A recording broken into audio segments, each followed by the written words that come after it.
Welcome to Talking Giants presented by SeatGeek. I'm your host, Bobby Skinner, here with my co-host, Justin Pennick. And we've got ourselves a long license plate guy interview, so we won't waste too much time getting into it. Justin, how are you? Hey, Bobby Skinner. Always love talking with license plate guy. It felt like for the first time that we talked to him, it's almost like we've known him for years, and now I guess it's getting to the point where we actually have known him for a couple years. So the convos are getting better, and we talk Giants, we talk schedule. There's always some nuggets too. When license plate guy comes on, he always drops some nuggets about the Giants. He knows some of these players, he knows what they're about, he knows what they're up to. So you got to listen, you got to tune in and pay attention to every word that he says. Yeah, clickbait, Saquon Barkley conversation. Yeah, big time. Before we get into it, this episode is brought to you by some special people. Literally, this guy's name is Andrew Weiner. Sure. Shout out. I don't got, Now, there's people whose real last name is Weiner. Like, remember that senator who sent a picture of his wiener? I forget his first name. Anthony Weiner. So maybe this is his son, Andrew Weiner. Yeah. I hope it's, hey, we all got last names. Nicole S. And the S stands for Super Talking Giants fan. And then Bolutufe Ogunsuyi. I can't rhyme anything with that. The S stands for Super Wiener. All right, Nicole. Who are these people, Justin? These wonderful people, the Super Wieners, went to patreon.com/talkinggiants. $2 a month plus some other tiers. You get to hang out with us live while we record the shows, unless they're interviews. You get to hang out with us while we record the shows. Bobby Skinner will send you some stickers in the mail. And there's some shirt raffles. You actually did a shirt raffle today. And I was happy to see that. I just sent a couple out, so love that. Get in on the next one. Love that. I'm a big fan of wieners, by the way. Hot dogs. Very nice. Very nice. We're going to do ad before or after the interview? No, we're going to do it before, because Lightbox lab-grown diamonds, they're here for you. I know Mother's Day just passed. Just when you think you're going to get over them, I don't need to... Lightbox, I don't need them? Disagree. Because if you fumbled Mother's Day, don't you worry, Lightbox lab-grown diamonds. They will more than make up for the blunder and the fumble. Or if you have somebody's birthday coming up, if your mom's birthday's coming up, Bobby Skinner, is your mother's birthday coming up? My mom's birthday's coming up, and I might recommend this to my brother. So I actually got my mom a few gifts. I got her like a portable battery charger. I got this decoration thing that she likes, and I got her a pickleball set. Shout out license plate guy, because I got my dad that last year, and she's like, we need more pickleball stuff. So I got that, and then as she's opening that, my brother comes over with a candle. So, if you screwed up and got your mom just a candle, use Lightbox. Yeah, really. I mean, come through for mom. I almost laughed in his face, but I didn't want to be mean. Come through for mom. Become the MVP of birthdays. Mother's Day next year. Get ahead. Any future celebrations with the gift she'll never forget.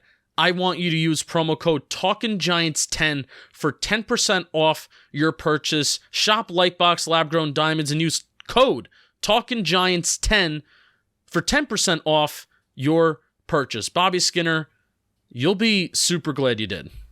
You'll be glad you did. And here's license plate guy. All right, what's going on? We welcome on our good friend, license plate guy, Joe. How you doing, man? It's good. It's always good to see you. Have you on yearly for to get hyped up about the draft class, talk about the season upcoming. How are you doing? Yeah, what a shit schedule, bro. I'm gonna let you and Justin go back and forth on that, because I am like, because I don't go to all the games like you guys do, and obviously Joe even more so. You go to all the road games, so I'm just like, let's line up and play. But you have to travel. Justin's trying to do tailgates at home and stuff like that, where I'm like, hey, play him when you play him. Yeah, there's two schools, Bobby, and obviously, the way you look at it is the right way to look at it, to be honest with you. No one really gives a crap about me traveling, and no one gives a crap about Justin setting up for tailgates. It's not really what the schedule's about.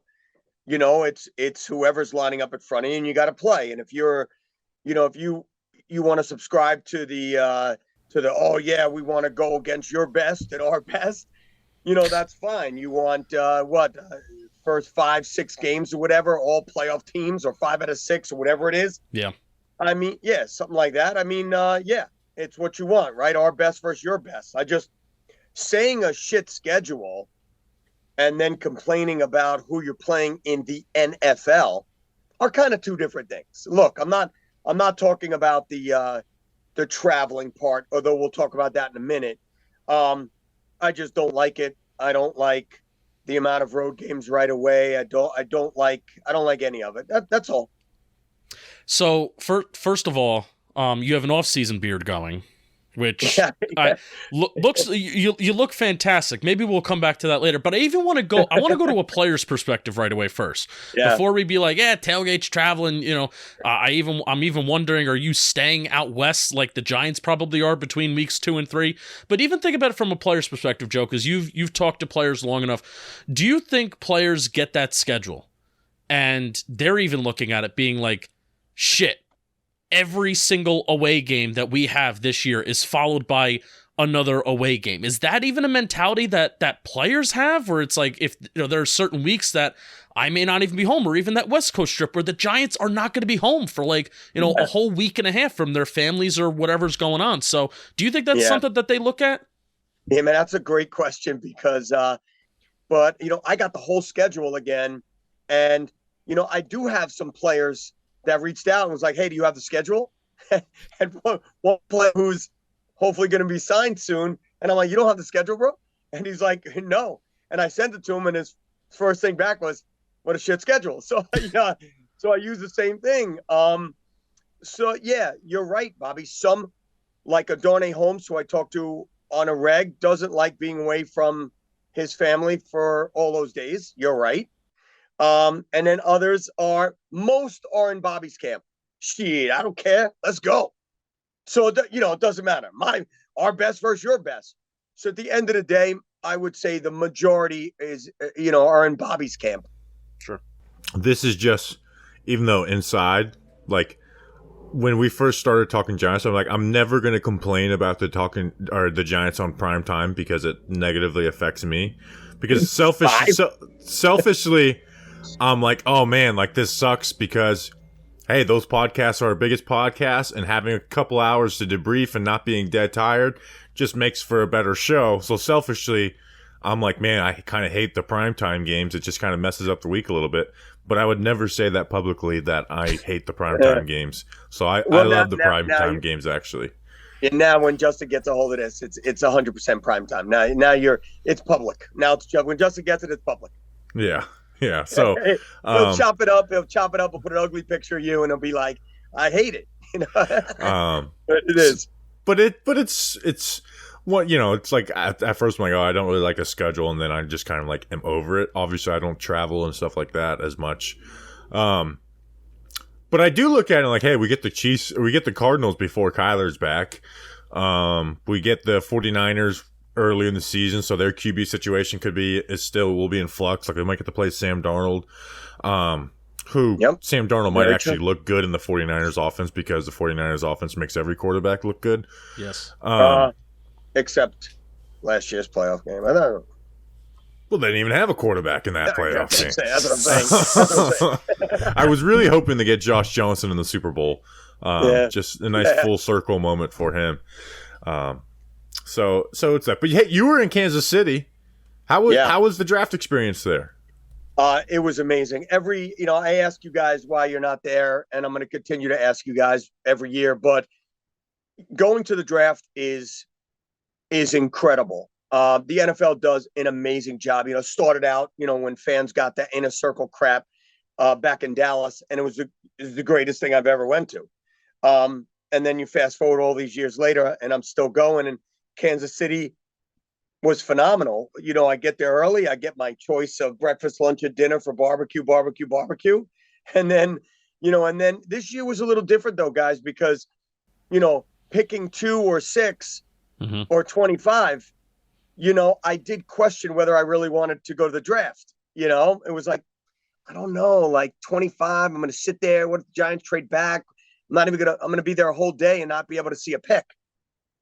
And, I'm glad I did, because I really thought that round 2, day 2, and I know we all agree because we did it on Twitter, was going to be the most important day, and it was.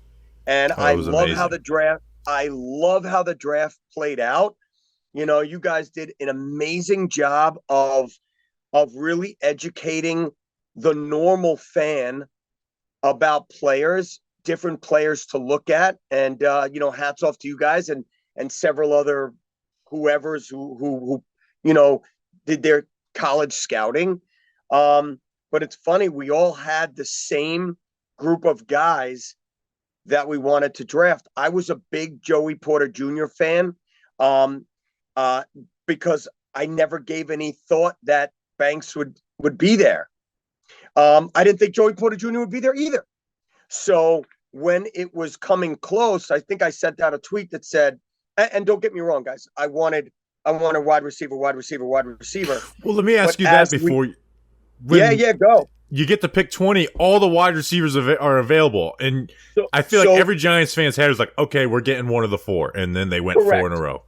Correct. And it's funny because I tweeted, I think at number 18 or 19, I sent out a tweet and I said, okay, Giants fans, get ready to get your heart ripped out because they'll be gone from 19 to 24. And sure enough, so at that time, and I'm sure in a war room, I'm sure they were looking at, maybe 1 or 2 guys that was on their board. I know they wanted Zay Flowers. I know they wanted JSN. So if those guys are gone, you immediately switch to another so important need. And they did. And I'm so happy they got Banks. He looks like a monster. He looks like a corner that I want to come up and take your head off. Joey Porter, I didn't get that feeling from him, although I liked him. And then I also sent out a tweet like, hey, what's the deal with Joey Porter? What's going on here? And, a lot of educated, college football fans are like, hey, he's touchy-feely, grabs a lot. Okay, so at the end of the day, the Giants hit an absolute home run with the number 1 corner on their board. So they got who they wanted to. And I didn't mind giving up who they gave up. And I saw your reaction on live TV. Anytime you're on TV on our stream, it's like everyone just stops talking and points like license plate guy. For the John Michael Schmitz pick, that guy was the most mocked 2 player for the Giants at pick 25. I've said that line a million times since the draft, and we got him at pick 57 without having to trade up. Dude, that was amazing. That made me the happiest man in the world. And it's funny because I was like, wide receiver. And, everybody goes off the board, and you look at to see what, I have this little book that I keep out. They don't need a wide receiver. And all of a sudden, I'm like, you know what? I'm totally changed my thinking. I want freaking Smith. I want him now. And sure enough, when they came up and I was like, we're getting him, and they landed him, I didn't care fast forward to Hyatt. I didn't care if the Giants didn't select again. Oh yeah, it was the happiest one pick has made me since the Andrew Thomas pick. It really did. Now maybe that's the offensive line bias in me. So when I do find an offensive lineman I really like them. Yep. But I tweeted out 15 minutes before day 2 started, get me John Michael Smith somehow, some way. I would have been fine trading up for him, and the fact that you didn't have to move and get a guy who, if you picked him at pick 25, I don't think many people are bashing that. I wouldn't have, it wouldn't have been my pick at pick 25, but I don't. You know what? There was a time I wanted center and only center at 25. That quickly changed because I do believe that you could grab, a big giant body, not as good as him later. But I'm glad the way it obviously played out. Do you guys think that the Jets made a mistake? Or do you think that they chose who was better for their offense, or what? So the last 2 years, I have loved the Jets draft, been my favorite draft out of the last 2 years, outside of Zach Wilson. This year, I hated it. Tippmann, I'm so glad that someone took Tippmann, because I could have seen the Giants taking Tippmann too, because, hey, he's big, he's athletic, he can grow, but I just watch him play, and I'm like, I'm not in love with this play right now. Can he get to a certain level? Yes, but I'm not in love with this. And John Michael Schmitz, you watch him play, and I was like, there's nothing to not love about watching this guy play. Hold on. That is such a good point. I have to ask you. So go back, okay? Go back to Andrew Thomas.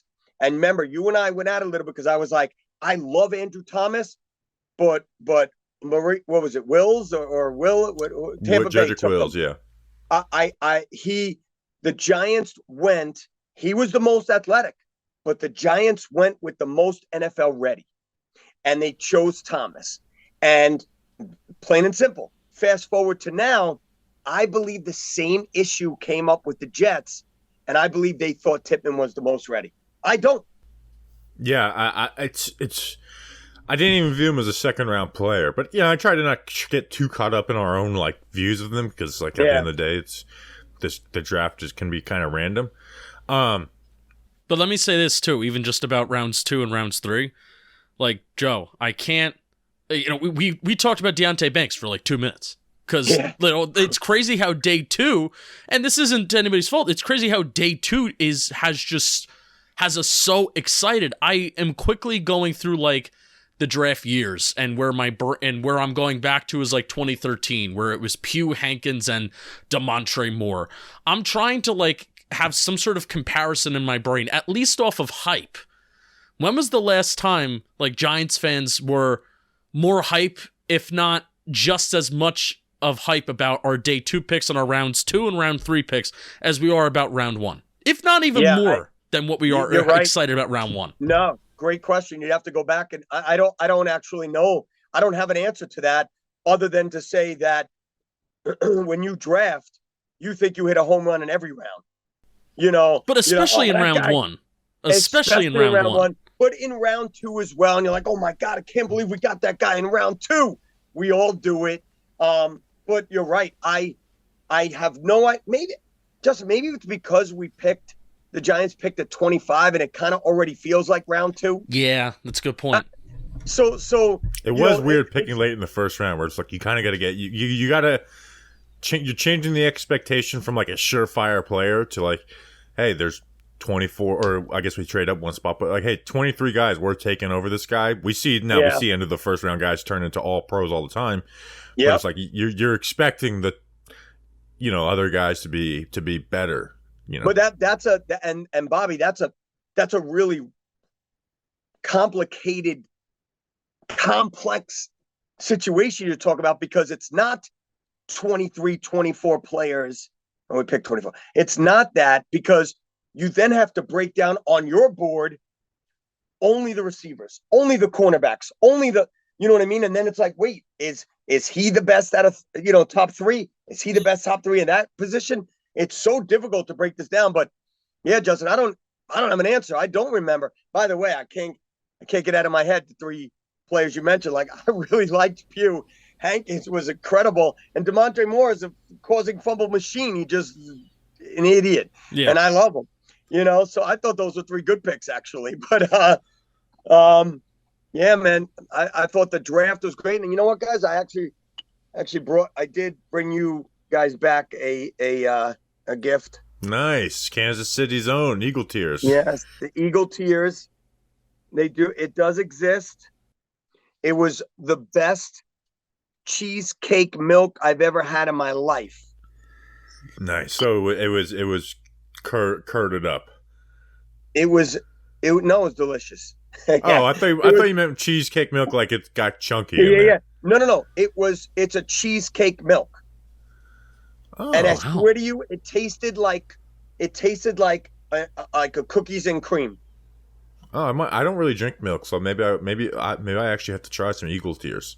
Speaking of which, their YouTube page put our stream in one of their videos. No way, I didn't see that. You gotta send that to me. Eagles fans got really, so the nice thing about the draft is that you're on so much that if there's 300 Eagles fans quote tweeting your video shitting on you, you don't get the chance to read any of it. Oh yeah, awesome. But they lost it on us because we were shitting on some of their bigger fan, well-known fans, ESP, the real Mama Eagle girl, the ones that basically show up in our mentions anytime we mention the Eagles. and they got a hold of it, and we're losing their mind on it. But the Eagles actually put the clip of the football grump being like, "This is my nightmare," when they got Jalen Carter in their video. Dude, how funny was that video I put up? I knew it. I was like, we're gonna block your ass. You ain't gonna be nothing. I'm gonna go to blah. And then I pay him back. I'm like, oh, he's so freaking good.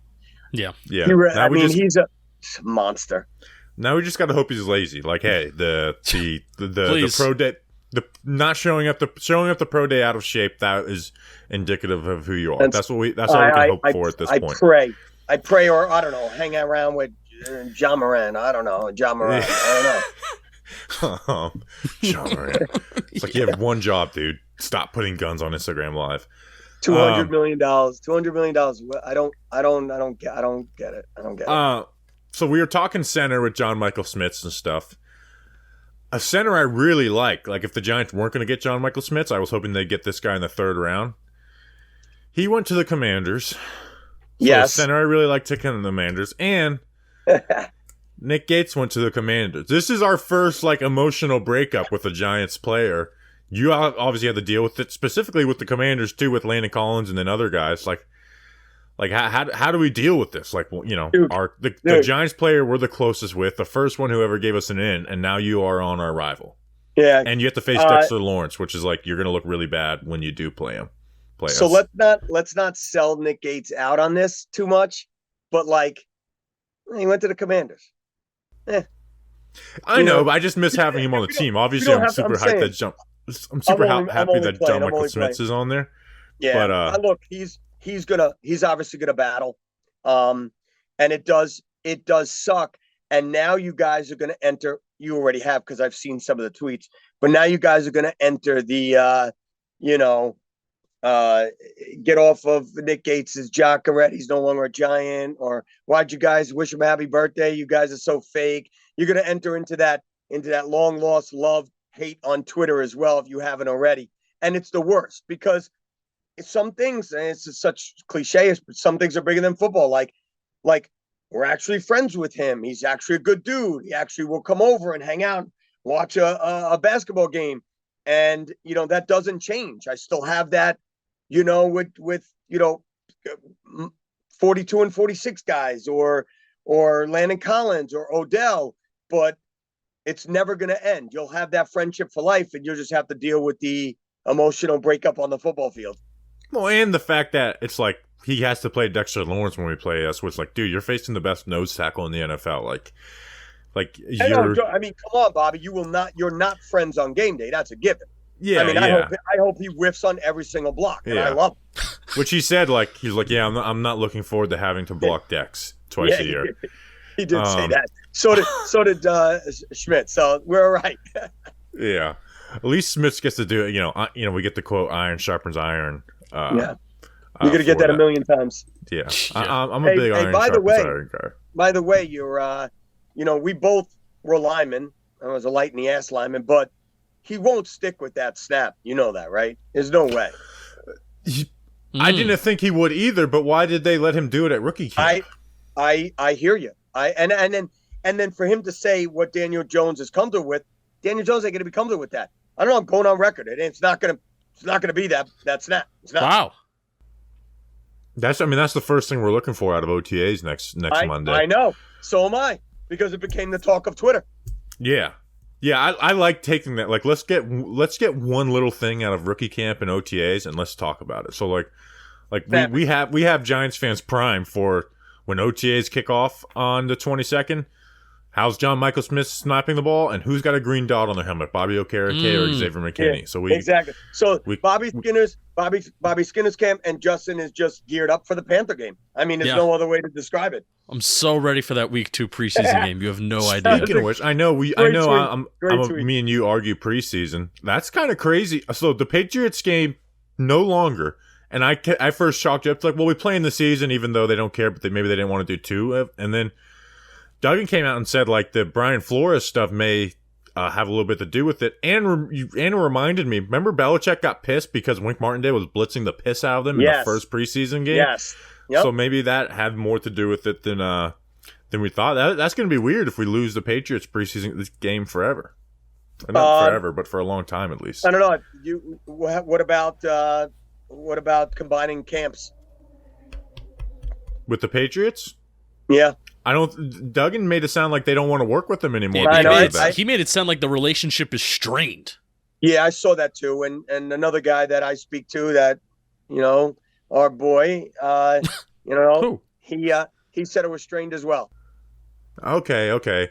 So I'm thinking about coming up for a game. That's the Thanksgiving game. So I might just bite the bullet and just fly up on Saturday instead of, a couple of days earlier like I usually do, because I want to be there for the Joe Judge return to MetLife. Like I just want to be able to say, like, I remember when, it's just kind of like a weird moment. And I like, me, I like to go to games where I think we're going to win. And it would be nice to send Bill off because Bill will probably be retired by the next time we play the Giants. Like a nice goodbye loss for Bill Belichick. Yeah, it's true. I love Bill Belichick, but we've owned him. Joe Judge will take over in New England. You never know. So we'll see. I'm excited for training camp. So training camp, we brought it up. Are we doing it big for FanFest again? Yeah, I mean, isn't that our thing now? Yeah, I know, but I wanted to talk about it. Yeah, we don't have a choice. It's like your rival game. Yeah, you got to go. Training camp FanFest is kind of my favorite time to do Talking Giants of the year because like you got the whole season ahead of you. You get to enjoy real stuff to talk about, but you don't have to agonize over losses. You don't have to stress out for wins and stuff. But it's just more enjoyable. I think FanFest. Hopefully they give us a lot of practices like they did last year too. Yeah, I think they will. Number one, number two, we got to give the haters something to talk about. In 2 years, after doing a lap. So that's what I was going to say. I texted you. We should jokingly run a lap for Joe Judge in the Patriots game, just to get people, just to make people lose their mind over it. Like I'd be willing to do it. And they do, man.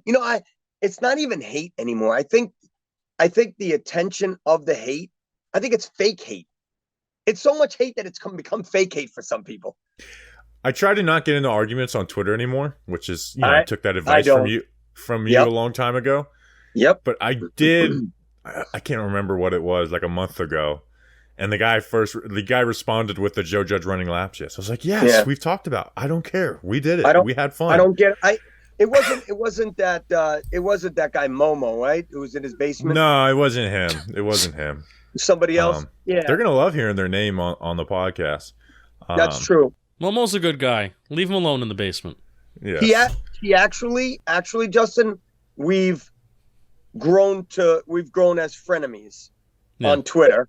And same thing with that guy Charlie that everybody kills. I blocked him a long time ago. Oh, he was one of my first blocks on. I have like 40 blocks. 15 of them are Fireside accounts, just so it's like I don't see my Twitter anymore. Charlie was one of them because that's when I first joined Twitter. I love Charlie. I love the Twitter Spaces. No, but I want to get off that. About I wouldn't block Charlie now. I'm with Justin. I wouldn't block Charlie now, but the fact that I've already blocked him, I'm like, oh no, I'm never unblocking you, weirdo. Twitter Spaces are very funny. It actually gives me a lot of life. I pop in often. Do you really? Oh yeah, I love it. I mean, I don't go in super often, but I listen. I love it. I love Twitter Spaces. Like, give me all the Twitter Spaces. But Got you. But with About FanFest, I mean, I'm just looking forward to. I think this will be our third year doing it, right? Like all of us together. So this will be our third year doing it. I think every year it's an event that people, if they miss it, they're like, man, I'm really pissed that I missed this. This looked like a ton of fun, and everybody that shows up has a great time, and really appreciates being there and appreciates, what we do, even if it's just hanging out in a parking lot, and then obviously that live show. So I can't, I can't help but thank you being a part of it. The more that we grow and the more that, our community grows, that you're part of it, and more people will show up every single year, and you're a huge part of that. So thank you for that. I mean, Justin, you're talking about finally getting everybody that you kind of communicate on social media with, offering them food, good, knowledgeable football, and getting together at MetLife, Giant Stadium. So that whole thing is needed. I think it's needed for people. It's the best I vibes love of it. the year. I love it. Yeah, got to do it. It kicks off the year. It really is the best vibes of the year. So Gates popped in last year just because he saw that we were out there. And I hate asking players to do stuff. So I'm thinking about just that day posting on Instagram because they follow us on Instagram and stuff, being like, hey, we're going to be out here. Come by, say hi to people for 10, 15 minutes, players. I know you're watching this. Come out and say hi. You'll be glad you did. You'll be glad you did. No pun intended to our ad reads. You'll be glad you did because people like whatever fans you go and take pictures with are going to love you for life. Forever. So I'm thinking about doing that because obviously they can't hang out for a long time because they have to get ready for an actual scrimmage. I definitely think you should, and I think you'll still get 1 or 2 or 3 people. I really do.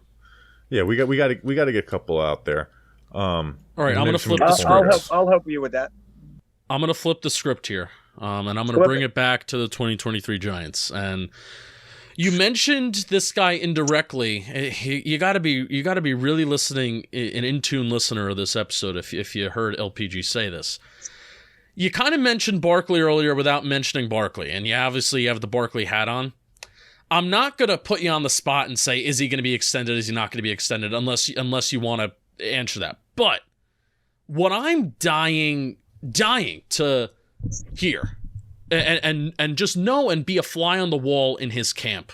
Who is misguided? There is somebody in his camp that is misguided about evaluating the market, not taking some of the previous offers that Joe Schoen has. Joe Schoen, I think, has upped his offers at certain points. Who knows what offer will be on the table? July 15th is going to be a sweaty deadline. All I want, I want to be that fly on the wall and know who in his camp is it. Barkley, is it representatives that is really kind of planting their flag in the ground, saying this is the value. I'm not moving here.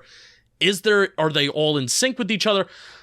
What is your perspective on it?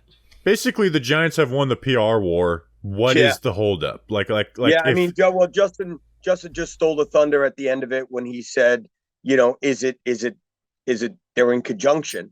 I think they're all on the same page, Justin. And, look, I don't know if you guys remember, but I said that I really thought that when the bye week last year, from what I heard and who I spoke to, and I even talked to Saquon, I thought it was a done deal. It was on the table. It was north of 13, which was amazing. I think he wanted 14, but it was north of 13. And this is when everybody was screaming, oh, 12. Meanwhile, you're talking $1 million, whatever. And maybe he can get it in incentives or whatever. And I was shocked that it wasn't done. Fast forward to the running back situation in the league, and it literally just collapsed. Yeah. And, now we're hearing about, Zeke taking $4-6 million in Tampa, and you talk about this running back and that running back. I don't know where this is headed now. The communication that I had with some people in his camp it's no longer there. Everybody's dug in. And it really makes no sense to me because if I had Saquon next to me, I would say, look, you're going to play on the tag for 2 years. Yeah. If you played on that tag for 2 years, you're going to get $28 million, right?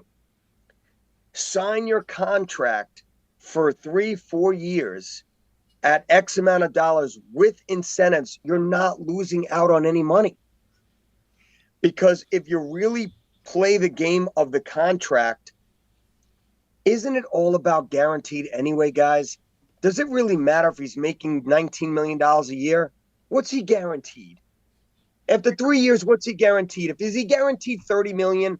Okay, let me sign on the dotted line. If he's guaranteed $12 million, no, Barkley, I would agree not to do anything. And we don't know how it's being presented. All fans do is they look at what is on the table, and that's per year. They don't look at the guaranteed, which we don't know. And that's why the Giants have done a great job winning the PR battle on this by leaking that number out there. Where I want him. I'm a Giants fan. I'd want him to get I wanted to get him on the most reasonable deal, and obviously the injury stuff does worry me. Like you can't ignore it. No, you cannot. But it's like, but almost for Saquon Barkley's sake, I want to yell at his agents, like leak out what they're guaranteeing him, because that can win the public perception back on your side. Don't just reply to Mage and say that isn't true. Like leak to someone in the media what they're guaranteeing. That's what DJ did. If it's silly, yeah. So that's true. And if it's silly, then people will be back on Saquon Barkley's side. But right now, no one's on Saquon Barkley's side. No, but at the end of the day, it's not about fans. It's about getting it done. Yeah, because of the market. The running backs, everybody, look, everybody thinks the Giants got shiny new weapons, which they did. And now it's like, oh, you know what? With all these new weapons and we're believing in Daniel Jones, you know what? Maybe we don't need him. And that's where I think Giants fans are mistaken, because I really think he's a serious weapon. On the ground, in the air, he is a weapon. But it's not going to be an open checkbook. And I happen to agree that I don't want to give him $15, $16 million a year. I don't want to guarantee him $100 million. I don't want any more Kenny Galladays around here. Yeah, and I mean, listen, I'm not anti-running back. Like if he produced like consistently and didn't have the injury, and then the year come back from the injury where it was really bad, I'd be like, hey, like look at some of the other running back contracts. Like everyone likes to point to the bad running back contracts. Lately, they've been working out pretty decently for teams with Henry, Chubb, Cook. Yep. Like obviously at the last years of those contracts aren't great, but like that's most big contracts in the NFL. You keep going back 2 years now. Well, how was Barkley last year, Bobby?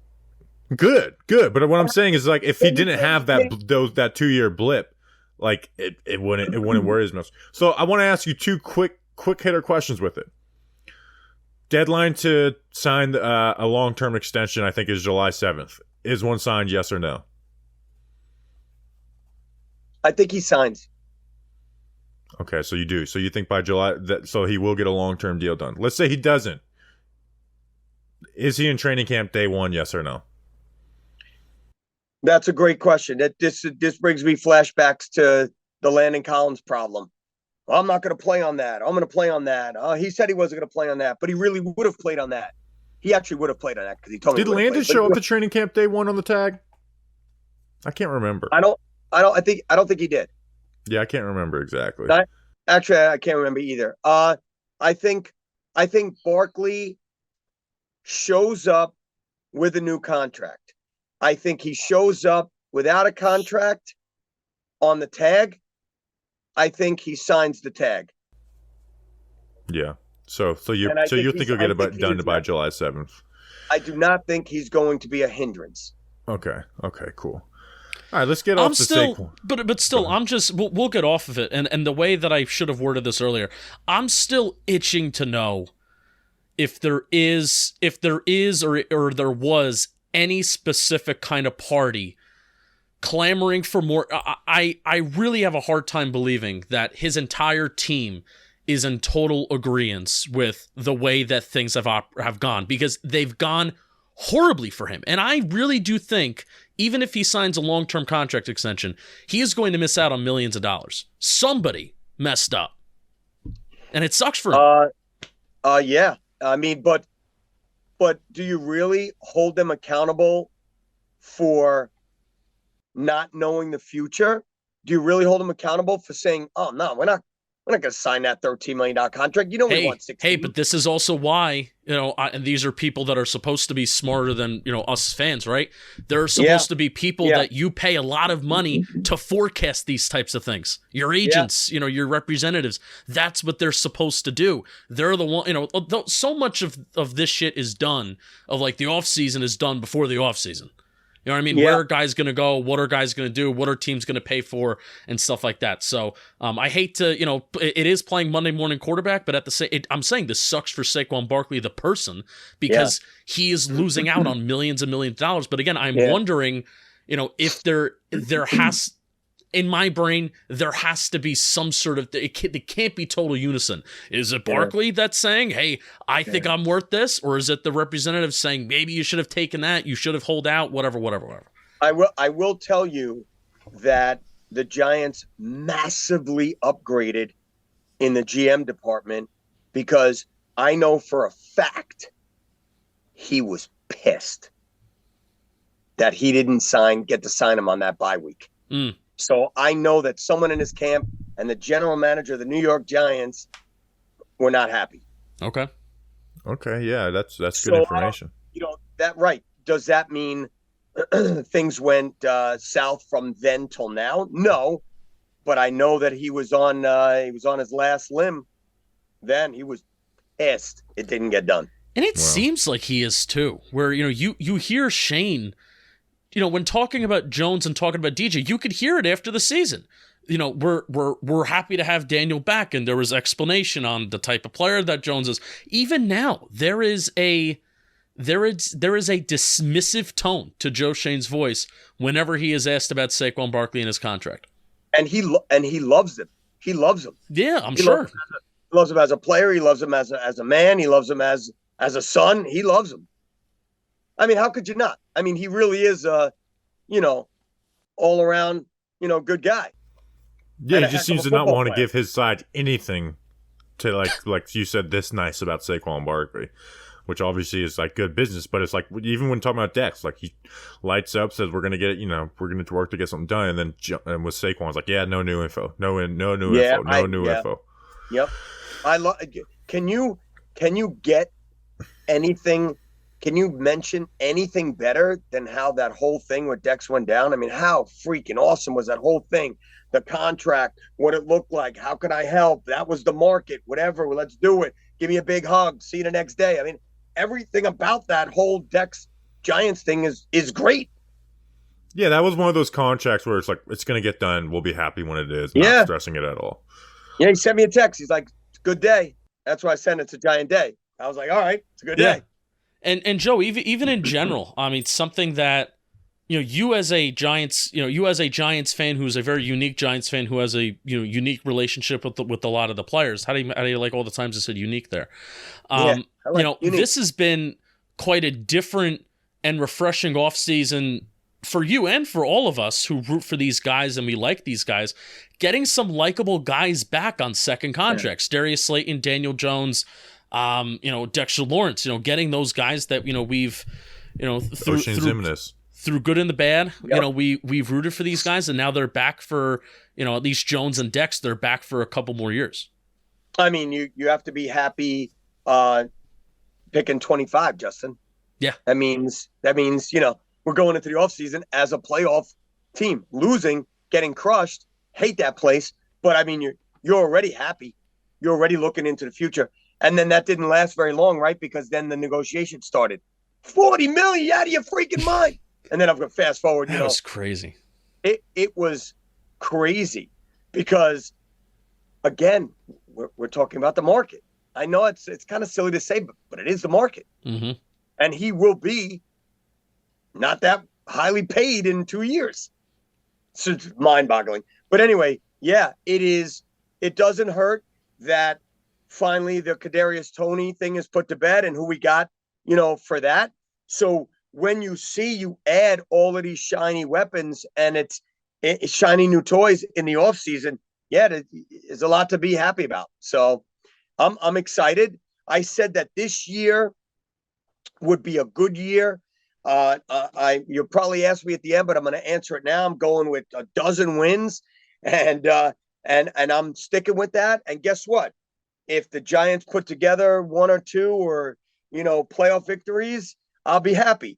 I am full-fledged ahead for this year next year than I am this year. But no excuses. I am on that page. There's no excuses. I don't care about the line. I don't care about the receivers. I don't care that Daniel Jones' ankle hurts. There's no excuses. The Giants have to look like they could compete with Dallas and Philly. That's it. Dallas, definitely. Philly's so fucking good. Oh, stop. They don't have any D linemen. Yeah. And you know what's funny? Like, one of the things that, Bob, I'm cutting you off. I'm sorry. But one of the things that I was going to ask you, Joe, is, what's the what's the next step, and what's the expectation for the team this year? Because I feel like you were pretty conservative last year. Bobby, was Joe on the under for wins? First time ever. So he said 9. So and they won 9.5. So you were on the under. I'm going to take the under. It was the first time ever. I was conservative. I was tired of being wrong for a dozen years. So, I went under. I think that I was maybe a bit overly happy with 12 right here, or a little bit, I want double digits. I'm sticking with 12. But, I think that their goal this year, Justin, is, like we said, compete at the highest level, which I think they will. I don't want to go into games being the immediate, the underdog no matter what, which the Giants will be no matter what. That's just the way it is. But I don't want to know that it's so hard to explain. Like, come on, guys. I thought that maybe was a tiny bit shot that they could beat the Eagles, but 99% we were going to go into their house and get killed. And sure enough, we did. I'm tired of thinking. I got cocky for that game. I was like, this team is vulnerable. That's the issue. Anytime the Giants win 3 games in a row, like full on like athlete in me comes out where it's like, fuck them, we will win. And I went into that game being like, we got 8, we got a chance. And I got gassed up and in Minnesota as well. I really did. And holy cow, it was just ugly.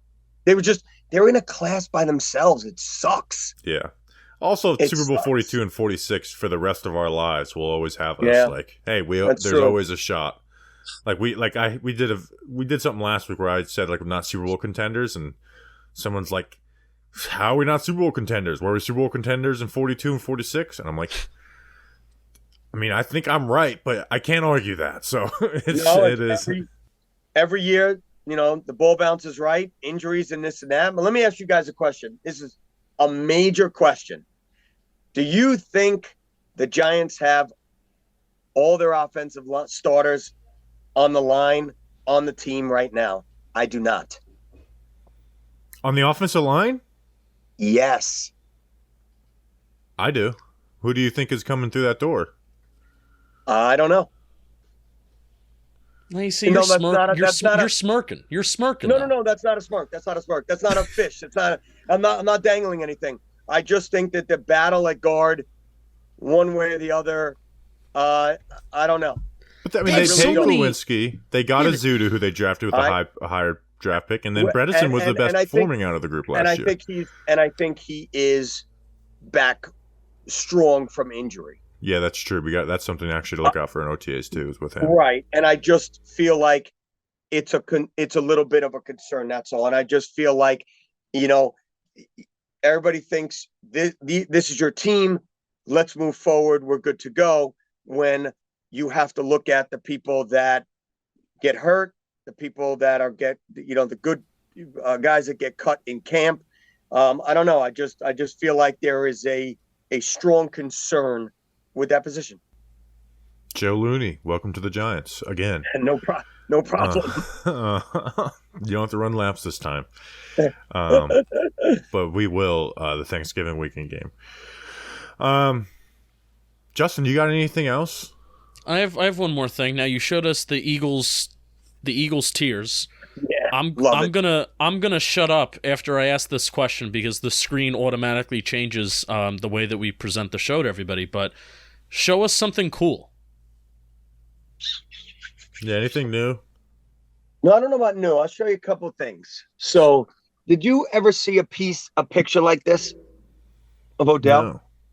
No. It's a one of a kind. That's kind of just looking back at his helmet. Can you see actually the sky or not really? I can see the sky. The sky looks cool. Something cool. Let's see. So, this is Kenny Phillips' half camp shirt. Oh, yes. Okay. That's actually like a cool little get. Like, hey, that's what he wore in training camp. Yeah, and that's Chief Z. He died. Rest in peace. Rest in peace. Yeah, rest in peace. He's actually a good dude. Let's see what else. Hey, what do you think of that Chiefs guy robbing the banks? Oh, I loved it. I Isn't loved that it. I gotta go. crazy? He was doing it in the same mask that he wore. So would you see him at the draft and stuff? So I can't believe you just said that. So they have this this group called Elite Superfans, and I was honored for my philanthropy work, for my charitable work throughout the year, and I got this pretty cool charity. Yeah, I got this pretty cool coin that they do, but it was a party at the draft on Friday night, and all the super fans from all the teams showed up. And I felt so out of place, man, because I'm not a paint guy. And like these guys are in like Transformers, and I mean they're like dressed up to the gills. You went about being a super. Sorry to interrupt you, but you did go about being a super fan the right way. Like you don't got to paint up. You just bring your plates, put them around your neck, and go. Like you figured out being a super fan. Hey, wait. All right, something cool. So I will tell you that. Where is it? Oh shoot! I will tell you that I did. I noticed there's a comic picture, but I did put the NYs on at one point. Oh, that's cool. I feel like you. I think you might have tweeted that out. That was. You know what's funny? That was cool, Joe. Yeah. I already made the thumbnail for today's show. That same picture, that IRL real life picture, it's on the thumbnail for today's hilarious. show. Oh, that's funny. Yeah. So wait. So I went to this party, and I saw him. I saw the Chiefs dude, and I'm like, so I went to the woman that runs the thing. I was like, is that the Chiefs superfan, that guy? She's like, yeah. I'm like, isn't he wanted? Like, is that him? And she's like, oh, no, it's not the bank robber. I'm like, oh, sorry. Some other guy. But I can't. He literally wore the same outfit to rob the banks. What's wrong with you? Crazy. Got to be a thrill robbing a bank. Shout out Puerto Rico. I'm thinking about, I am on the road a lot. Can I get away with it? Yeah. Oh yeah. We can become bank robbers if you want. I'm totally down to rob a bank. Wear a bunch of different license plates. They won't be able to track you. I'll just hide behind them. And you know what? And you know what, Justin? At night they're reflecting, can't see me. I like it. Yeah. I like it. I don't know if I do banks though. Like convenience stores, no? Yeah, I feel like banks is like they got plenty of money to spare though. It's like. Yeah, that's true. I only need for travel. Yeah. Just like you guys. I think we're gonna. I think when I go up to training camp in Jersey in August, gonna rob a bank. Sure. Listen, I'm with you. I'll have kind of like to squat run out of the door, so they can't be like, all right, 6'7" man, like that counts out 99% of the population. Let's figure them out. Wait, when you coming up? Just whenever they announce the training camp open practices, I'll be up there the day before and then leave the last day. Look. We need the robbing bank has to take part in like the winter months, and then you wear like bigger shoes. So when they do the imprints, they're like, "Oh my God, we're looking for someone like 8'7". Yeah, instead of you 6'. I'll just put you on my shoulders, and we'll be like the people who go. Yeah, January 31st. Big trench coat. I like it. Well, we should really just hit a Wawa because then we could take food too. I would like that. There you go. Good point. All right, it's settled. It'll feel just like a Eagles Super Bowl. People robbing Wawas. All right, I think that's our cue to end this. License plate guy. I'm sure everyone knows where you are. Literally at license plate guy. Always doing some good stuff, good charities, raffles. And then I guess the next time we'll see you will be training camp and fan fest, which I'm very excited for, man. Appreciate you as always. Very pumped up for that. Love this show. Love what you guys are doing. Again, the content is second to none. You really take your time and like I said in the beginning of this, you really teach the average fan about players. And again, you don't know who you're. So what I get most at the draft is if people are texting like, dude, are you near the person that just was on camera? Tell them they don't even know who that is. Like, does that happen? Like, as soon as the team is picked, and they're like, yeah, and they don't know, they'd have no idea who that is. I would think so, right? Like, yeah, they don't know. They don't know. They don't know. Definitely not. It's hey, hopefully we're a team where it's like the draft doesn't matter as much every year. It's like, all right, that's the thing we do after we win the Super Bowl every year. Hey, I'm gonna ask you guys this. So one of my followers donated some Taylor Swift concert tickets at MetLife. Oh wow, those are like gold. Gold. They're like, I looked up the section. It was like 126, like $4,000 each. Oh, so do you what charity should I give? Maybe I'll ask you guys.